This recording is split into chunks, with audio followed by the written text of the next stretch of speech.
we were just doing everything all at once, it seemed like, right? I think a lot of times what I see is there's not enough things being tested early on within a paid strategy. So it's like they'll set up one campaign, put everything in there, and then let it run. And then, yeah, you're generating results. When you're factoring in, that's off of 20 years of compounding traffic. It's actually an enormous shift. I found you on ChatGPT. It's already answered a lot of their buying questions.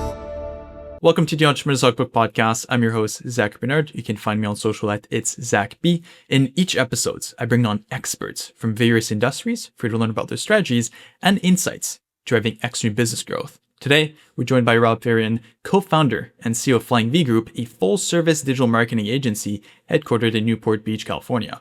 Robb co-founded Flying V Group in 2016 alongside his brother and best friend Brennan, bootstrapped the entire thing just with 15 grand, and then a decade later, the agency has grown into a 34-person global operation, generating $4.6 million in annual recurring revenue, having served 450 plus clients across basically any industry you could think of: healthcare, finance, real estate, renewable energy, and automotive. And they've generated over $150 million in revenue for their clients, all without taking a no dollar from outside investors. And then beyond the agency, Robb is also an active angel investor through his own company, Fahrion Group Investment, and has been featured in the LA Times, Yale Finance, Forbes, just name a couple here. But Robb, it's great to have you on the show. Welcome aboard. Yeah, Zach, thanks so much for having me. Really excited to be on, and to everybody listening, thanks for listening and watching us as well. So really excited about this. I love it. Well, one of the first things I always like to ask anyone that comes on the podcast, as it is a business entrepreneurship podcast, and you've been around the block. I mean, I mentioned myself, you've been doing this for a decade with your current company.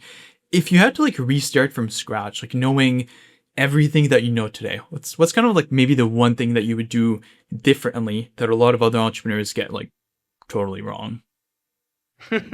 Yeah.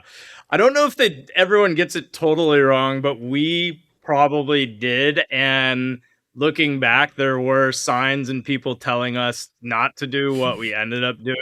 Probably more so because of ignorance or just thinking we could figure it out, as entrepreneurs tend to do. But it was the concept around getting more defined from a niche standpoint, especially early in business. So when we started, we started very generalized, and we still are generalized now today. You mentioned the different industries, verticals that we focus on. We're full funnel in terms of service and what we offer. But as a new business, looking back, that did create lots of different challenges, right? And so I think if we really would have, even if it was one or two core verticals that we already had the case studies on, that we already had familiarity or enjoyed working in, probably could have scaled things a bit faster, and just really honing in on that messaging and providing a specific message to those specific customers versus broad. And we did that for a couple. I'll tell you why we didn't go that route, because one, we thought it would be kind of boring. We didn't want to get caught into just doing the same thing over and over and over again. We felt a lot of our value was hearing different problems, different challenges in different channels and different verticals. And also, we didn't want to pigeonhole ourselves either, right? We saw that there were marketing agencies, and the one I always laugh about was garageDoorSEO.com, right? And so it always kind of turned us off in that regard. But I think looking back, there's still a blend, right? You can still go to the market and help and provide a lot of different services to a lot of different people. But I think when it comes to your marketing material, your email outreach campaigns, right? I think just getting very, very, very granular and specific with that niche, and then just sticking with it too, right?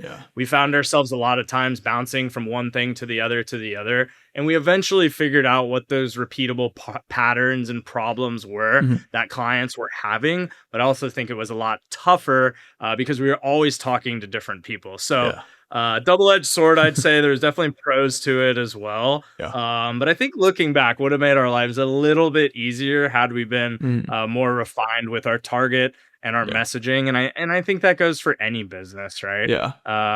You can attract organic growth and variety of different people but when it does come to how you want to grow and the intent behind it, I think that focus Yeah. would have gone a lot further and helped us accelerate growth a little bit quicker in those early days. Yeah, but I think to your point, in a way, you do have to like, because you've worked with like various industries, and then you can understand like, okay, these industries are working with, some are not worth working with. I mean, I remember when I started the company, we started trying to like work with like real estate agents. We realized very fast that they could not afford marketing oftentimes, and I spent like Oh 6 months no, on that. we learned that real estate agents. I'm sorry if any real estate agents, you guys you're tough to work, tougher than doctors, man. Yeah, Yeah. doctors are tough to work with. So Yeah. like yeah, like it's a learning experience. Like you try all these, you're like, okay, we don't want to work with these guys. These guys are amazing. So I mean, I'm not sure if I would call it a mistake, but I feel like it's a good learning experience, and then you can really narrow down like who you want to work with. So I wouldn't say it's a bad thing, but yes, maybe if you adjusted the targeting a little bit, you narrow down the messaging, you would have gotten success Yeah, quicker. But I think for us too, we saw so much opportunity is what mhm, it was as well. And so while opportunity is great, and yeah, there's especially for marketers, right? It's like everybody needs marketing, yeah, everybody needs that support. But I think sometimes, seeing all of that opportunity can also kind of paralyze you and you just don't move as fast yeah, because you're not sure where to actually double down, hmm, where to put more time, energy, and resources yeah, because you're trying so many different things. So yeah, I think you're right. And I wouldn't necessarily, it's not a black and white change I yeah, would make, no, right? But definitely would have had more systems in place that, hmm, okay, we're going to test this for this long and then move to this and then to this and then to this yeah, versus we were just doing everything all at once, it seemed like, right? Which yeah, became overwhelming and then sometimes confusing, right? Like, okay, yeah. yeah, that is a place we should double down, but then it ended up like, no, it wasn't. That was just kind of a one-off because we didn't have enough of Data. those experiences. Yeah. So just like shifting gears like a little bit, because I know you've obviously been in the marketing space for like a while, and everyone has like different processes, approach, like how they do things to get results for clients. I know I talked about like some results you've gotten for clients, but I'd be like a bit Yeah. curious to hear someone like how you guys work with clients. Like when someone comes to you, like what does that process Yeah. look like to help them? Obviously everyone has a different process, but I'm Yeah. assuming you've probably built a pretty good engine saying you work with more Yeah. than 50 clients. Yeah, good question. A lot of them, myself, Brennan, and Tyler. Tyler was ex Deloitte. I worked for some consulting shops, Brennan as well, Mhm. just B2B consulting. And Yeah. so our lens really does come from a consultant's angle, right? And a lot of times when you talk about consulting, consultant comes in, gets the information, goes back, figures it out, comes back with a plan, gives you that plan. Great, thank Good you. luck. Off to the races. So we do that exact same Mhm. thing in our discovery process. So someone's interested in working with us, or we're interested in working with them. Yeah. We really want to uncover all the different challenges, pain points, things they've tried in the past to varying degrees of success or lack of success, and really coming with that consultant lens. But then we're also crafting that plan and that strategy, and then Hmm. saying, okay, we're not just leaving it on your desk, Yeah. we go out and do it. Hmm. So we do what consultants do, and we don't charge for it for better or worse. I've been saying it a lot lately, right? Yeah. But that's what allows us to have the strong foundation and understanding of the business to then when we do sign on the dotted line and it is time to go, Mhm. we're just able to move so much faster, right? And Yeah. so our process is really, and this is why too we've going back to the niche piece, we were a little worried about just like, oh, if we have a niche, we can do the same thing Yeah. for everybody. Because we were seeing that even if you are the same vertical, are you a new business? Are Mhm. you a mature business? Are you focused on this versus that? Right. So there was still a lot of variability, even with the same types of clients we were talking to. But yeah, then it's, hey, we drop off that strategy, we audit, we come with research and information for why we're recommending the changes and the Yeah. adjustments or the plan of attack. And then, yeah, we sign on the dotted line and then go. And then from there, we put a huge emphasis in those first 90 days. Yeah. So, really educating the client, hey, here's what to expect 0 to 30. Mhm. We're building out the foundation. We're setting up attribution, Yeah. measurement. We're making sure we're aligned on those things in terms of how we're going to determine what's successful, what's not.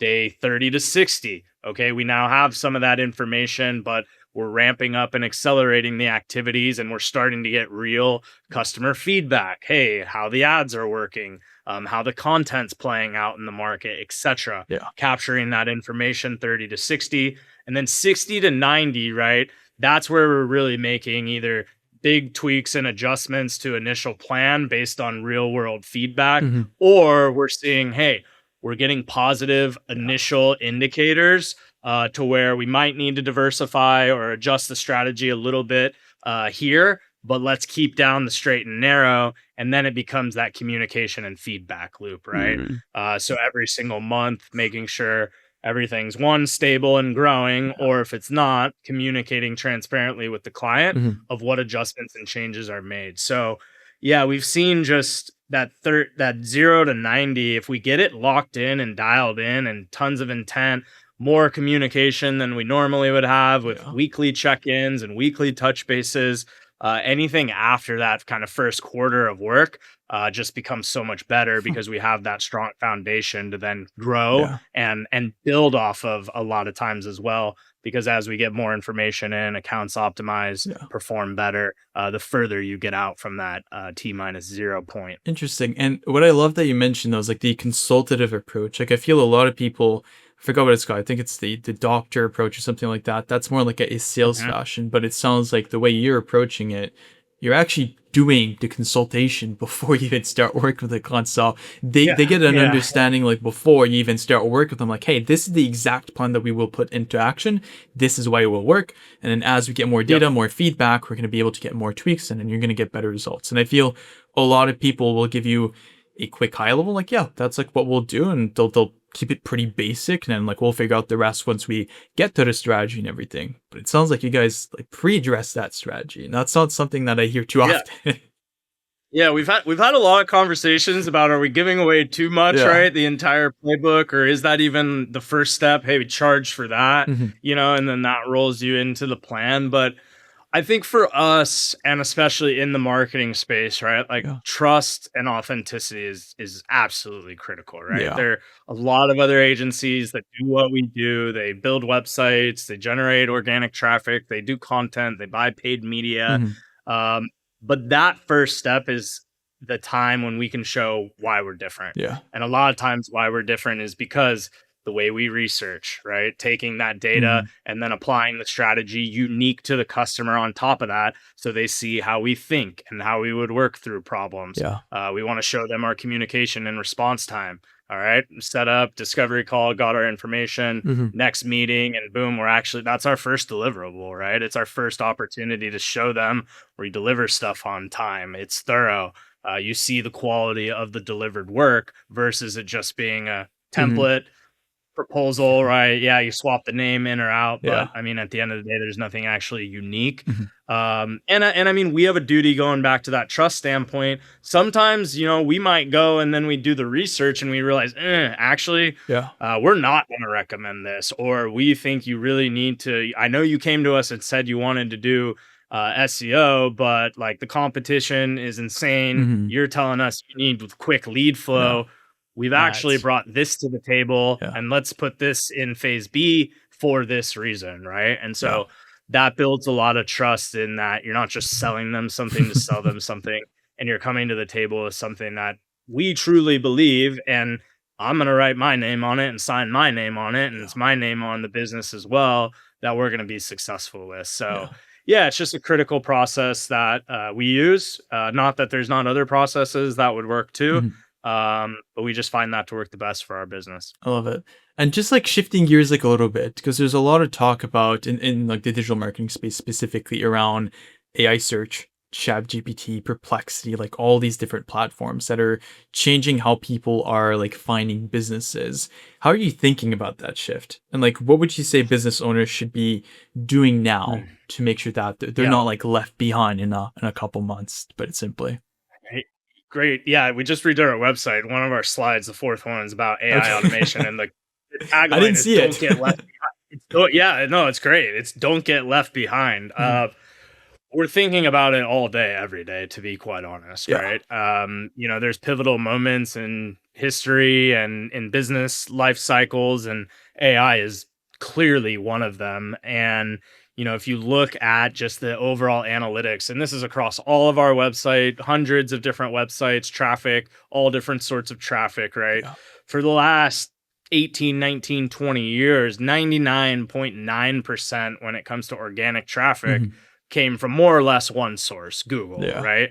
Yeah, you had your Bings and your Yahoos and DuckDuckGo, whatever else Yeah. out there, sure, but it's such a small percentage. And just over the last year, 2 years, you've seen that percentage move from 99.9 to 98 and then 97. And it's like, oh, well, okay, 2 points Nothing major. over 2 years, not well, when you're Yeah. factoring in that's off of 20 years of compounding traffic, it's actually an enormous shift in terms of just the overall volume of traffic that's coming from these GPTs or LLMs, or we're just seeing overall absolute volume of searches declining as well Yeah. because people are just staying on ChatGPT versus actually utilizing Google or whatever other search engine they might be using. So, yeah, it's something we're taking very seriously. We're addressing it with our clients immediately. There's still your traditional SEO work that needs to be done. And it's Yeah. funny, I always joke. You have companies that have never once talked about SEO and have never done anything for it, but like GEO, generative engine optimization, they just want that immediately. I'm like, Yeah. well, we could also get some of this core base stuff set up and do that at the same time. It's just funny, shiny object syndrome in that regard. But yeah, we're really trying to educate our clients on what's happening, the traffic shift. We're also seeing much higher quality of leads coming off of an Yeah. LLM search because they've already done a lot of that research and that information. I've even had clients say, I found you on ChatGPT, so you probably know I'm going to work with you because it's already Yeah. answered a lot of their buying questions, right? Mhm. And so the biggest change and what we're helping our clients with is even though it's AI, it's actually putting more demand on the human element of business Okay. because now people are trying to sort through, well, was that just a website that has an AI content article, but they don't know how to do it or they're not as good of experts as they say they are. So we're really pushing and the LLMs are pulling video content, short form video content, right? Yeah.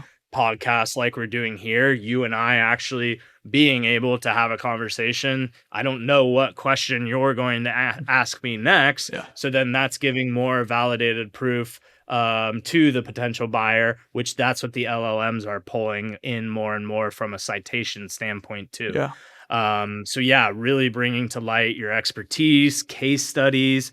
Google's doing the same thing because you saw all this scaled content start pumping out in the form of blogs and white papers, but they were all just being generated by LLMs. So now they're requiring, either me up there explaining what we did or real proof on the case study of how it worked, what we did, and the results that we generated for the specific client. So, yeah, we're helping our clients learn and understand everything that's happening in that particular space all day, every day, it seems. So one of the things I'd be curious though, so if you're like a business owner, you're like, hey, like I'm hearing about all these things that I can use, like AI, like SEO, GEO, like what would you recommend them to actually do? Because a lot of people have this like shiny object syndrome where they're like, oh, let's do all these things, while that may not be like the best decision for them. Right, right. Yeah. And that's I think a lot of the coaching and the education that we try and do, right? So a Yeah. lot of times, especially in a complicated space where there is a lot of noise, there's a lot of options like marketing and advertising presents. It's like I need to do everything or they lock in on one particular thing and that's Yeah. what we're going to do and move forward. So when we're talking to those potential clients initially, it is what are your goals? Why are you Yeah. talking to me about marketing and advertising? And then you can start to pick up, okay, those buying signals or whatever those signals are for. Is it a short-term problem? Is it a long-term problem, right? Like, hey, Yeah. our business is struggling. We need new sales in the pipeline immediately. I'm going to post blogs on our website, and in 30 days, we'll have more leads and traffic, right? Yeah. No, we're going to have to go and consider, okay, paid media strategy, but then also you Yeah. gotta, what's your budget, right? Can you afford the additional spend to drive that quick Yeah. paid or media to your website? and pay us if it's going to be somebody that's managing, setting that up, distributing.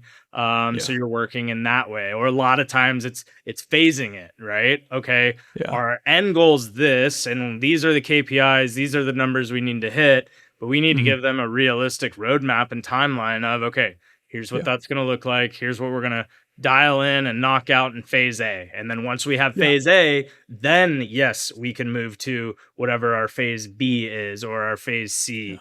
And even just setting up the proper technology for the efforts as well. Like, okay, yes, SEO, that is a great channel. If they Mhm. have the time, 3-6 months for ramp up and to see results, great.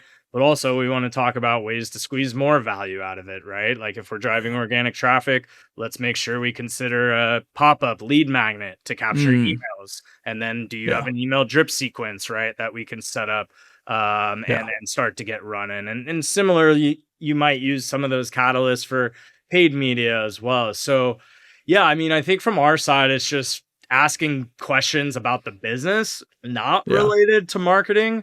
What is your profit margin, right? How Yeah. much money do you make on each product that you sell or service that you sell? And then we got to make Mm. sure, okay, well, what's the cost per acquisition on Yeah. that? Are we actually profitable utilizing this marketing channel? So Yeah. yeah, just a lot of times those things aren't considered, and it's like, oh, if I do marketing, it will generate results, which yes, it will, but it's if you do the right marketing at the right Yeah. time with the right tracking in place, then Yeah. yes, it will generate And I results. was gonna ask you about that because I feel like a lot of people, maybe if they're looking for like, hey, quick results, and you're thinking about like SEO, is like, yes, does SEO work? Yes, it does. Is it something that's gonna get you some leads maybe in the next 2 weeks if you've never done it before? Probably not. And that's where it just falls into like picking which one makes more sense for like your goals. And you talked a little bit about like paid ads, like advertising. And one of the things I hear a lot from like business owners, CEOs, etc., is they've tried running ads before and they felt that they've like burned like their entire marketing spend and they have like nothing to show for. Is Mhm. there like any like common mistakes, things that you see from business owners when they try to run paid ads? And how do you actually like measure whether your marketing spend is actually like worth like Yeah. spending on? Yeah, good question. I think a lot of times what I see is there's not enough things being tested early on within a paid strategy. So it's like they'll set Okay. up one campaign, put everything in there, and then let it run. And then, yeah, you're generating results, but they're kind of random. You're not quite Yeah. sure what drove those results within the account. So, like, a big thing for us is just setting up, and we see it even with accounts that we take over. It's a Yeah. lot of times just reconfiguring the way the structure of the campaign is set so we can Hmm. more easily identify exactly what you're saying, which specific keyword. And then that specific keyword is also segmented into its own clustered Yeah. group of keywords in a campaign. And then you have that in 4 or 5 different ways to where you can start turning things on Hmm. or off, or you can quickly turn things off if you know they're not working before you go and scale out that budget in that Yeah. one campaign and burn all that cash because Google's just given free reign, right, to really distribute your ads. So I think Yeah. setup is a big one, having a strategic plan for how those campaigns look, what Hmm. each campaign's goal is, because there's different Yeah. goals for different campaigns as well. But more often than not, too, paid ads work and they work really Yeah. well. And that's why they're expensive and that's why we get paid to run them. So you Hmm. also need to make sure on the sales side too, you Yeah. have a plan in place, sales enablement. So we can be the Hmm. best marketers in the world and hey, we drive a lead and we've seen this, but they don't Yeah. get called back for 12 hours or the sales rep sends one email and says, these leads are no good. They never respond. It's like, well, Yeah. there has to be that consistent follow-up or you have to have automation in place for, like I said, drip sequence of Hmm. email earlier to help alleviate those bandwidth concerns from a sales rep standpoint, or just having some process or plan for how you are going to move them down the funnel once they show that initial interest. So marketing is one piece, but sales is a complete other. And yeah, we're definitely those are converging for us too in terms of how Yeah. we're coaching on the sales side to where just generating the lead, that's just the start. Right, like that's not the end all be all. That's the start Yeah. of that sales process, that chase, that hunt in some regards, right? to Yeah. get that buyer to the next stage.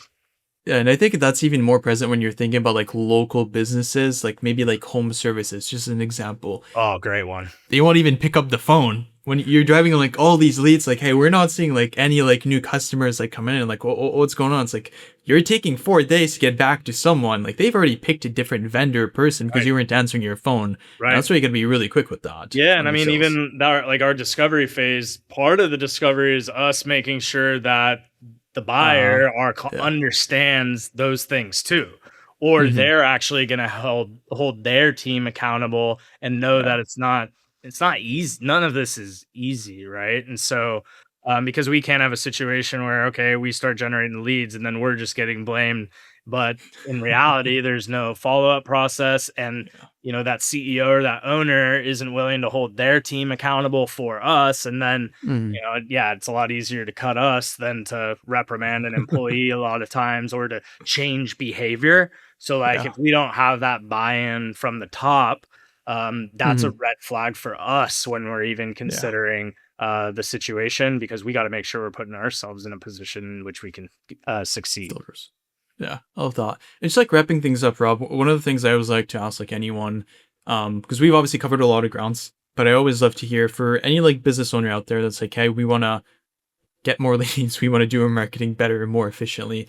Is there maybe 2, 3 bullet points, little like piece of advice that you would leave listeners with? Like, hey, if you're just trying to like have that like 1% improvement, like do those consistently, go ahead and do these things today to Hmm. make sure that in the next weeks, Right. months, years, that actually like compounds and you can Yeah. show for. I think it starts with don't even worry about the marketing, but look at the business itself and like, what do you want or what does the business need?